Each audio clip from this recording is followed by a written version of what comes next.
Hi friends, நாங்கள் இப்போ பேசுகிறோம். இப்போ இங்கே வந்து பார்த்தீங்கன்னா வைதை காற்று இந்த படம் எடுத்தாங்களா, அந்த வைதை சாலைக்கு போவேன். தண்ணி வருதுன்னு சொன்னாங்க. நல்லா மழை பெஞ்சதுக்கு பார்க்க போயிட்டுருக்கிறேன். எங்கே இருக்குதுன்னா கோயம்புத்தூர் பக்கத்தில் நசிவனூர் கிராமத்தில் இருக்குது. அது பக்கத்தில் தான் எங்கள் ஊரும் இருக்குது. சரிங்களா, நீங்கள் பாருங்கள் எப்படி இருக்குதுன்னு.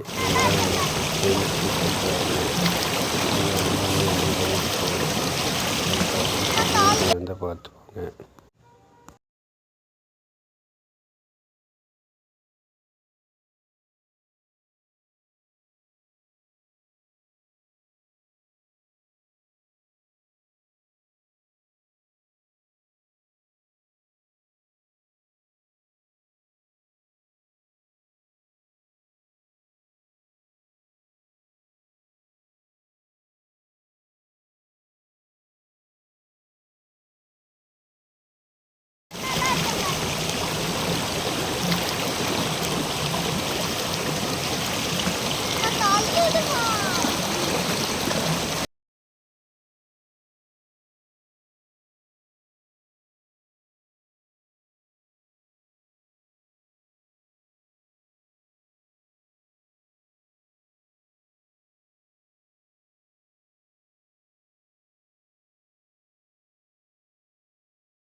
மச்சான் இது சக்கரையா, சிறுவாணி தண்ணிடா, சும்மா இந்த அக்கறையா, எங்காலுங்க குணமே